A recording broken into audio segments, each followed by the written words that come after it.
அப்பாவின் கண்ணீர். ஒரு சிறிய கிராமத்தில் ராமசாமி என்ற ஒரு அப்பா வாழ்ந்து வந்தார். அவருக்கு 2 குழந்தைகள், மகள் காவ்யா மற்றும் மகன் அருண். அவர்களின் அம்மா சில வருடங்களுக்கு முன்பு இறந்து விட்டார். அதனால் ராமசாமி தான் அப்பாவாகவும் அம்மாவாகவும் இருந்து குழந்தைகளை வளர்த்தார். ராமசாமி ஒரு தினக்கூலி வேலைக்காரர். காலை முதல் மாலை வரை கடுமையாக வேலை செய்தாலும் அவர் வீட்டுக்கு வரும்போது முகத்தில் ஒரு சிரிப்பு மட்டும் இருக்கும். என் குழந்தைகள் சந்தோஷம்தான் எனக்கு எப்போதும் முக்கியம் என்று அவர் எப்போதுமே நினைப்பார். ஒரு நாள் பள்ளியில் காவ்யாவுக்கு கல்லூரி சேர்க்கையை பற்றி அறிவிப்பு வந்தது.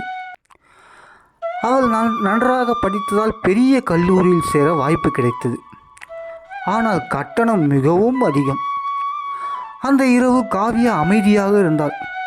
இதை நான் எப்படி போய் அப்பா கிட்ட சொல்கிறது என்று அவள் மனதில் ஒரு பயம். அப்பா கேட்டார், என்னம்மா காவ்யா, ஏன் இவ்வளோ அமைதியாக இருக்க என்று கேட்டார். அவள் மெதுவாக சொன்னாள், அப்பா, எனக்கு நல்ல கல்லூரியில் சீட்டு கிடைச்சிருக்குப்பா, ஆனால் கட்டணம் ரொம்ப அதிகம்ப்பா, அதனால் உங்களை கஷ்டப்படுத்த விரும்பலை. அதை கேட்டது ராமசாமி சிரித்தார். என்னம்மா, நீ படிக்கணும், அதுதான் என் கனவு.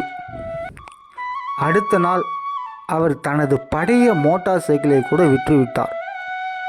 அதை பார்த்ததும் மகன் அருண் கேட்டான், அப்பா, நம்ம பைக்கை ஏம்மா வைக்கிறீங்க?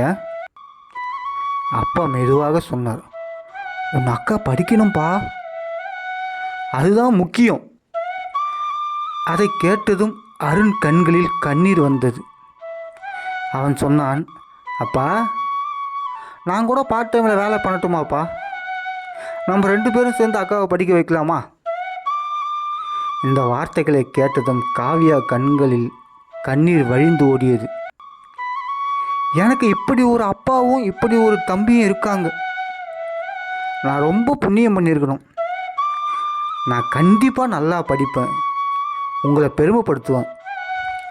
பல வருடங்கள் கழிந்தது. காவ்யா ஒரு பெரிய டாக்டர் ஆனாள். அருண் ஒரு நல்ல என்ஜினியர் ஆனான். ஒரு நாள் அவர்கள் இருவரும் அப்பாவை மருத்துவமனைக்கு அழைத்து சென்றார்கள். காவ்யா சிரித்து சொன்னாள், அப்பா, இன்று இந்த மருத்துவமனை என்னுடையது. இதற்கு காரணம் நீங்கள் தான். அருண் சொன்னான், நம்ம வாழ்க்கை எல்லாமே உங்கள் தியாகம் தான்பா. அதை கேட்டதும் ராமசாமியின் கண்களில் கண்ணீர் வழிந்து ஓடியது. ஆனால் அந்த கண்ணீரில் துக்கம் இல்லை, அது பெருமையின் கண்ணீர். அவர் மெதுவாக சொன்னார், குழந்தைகள் உயர்ந்தால் தான்பா அப்பாவின் வாழ்க்கைக்கு வெற்றி. அந்த நாளில் மூவரும் ஒருவர் கட்டிப்பிடித்து அழுதார்கள். அது துக்க கண்ணீர் இல்லை, அன்பும் நன்றியும் கலந்த கண்ணீர். நண்பா, நம்ம வாழ்க்கையில் எப்பயுமே நம்மளுடைய ஒரே ஹீரோ நம்ம அப்பா மட்டும்தான். இது எல்லாருக்குமே தெரியும். நன்றி, வணக்கம்.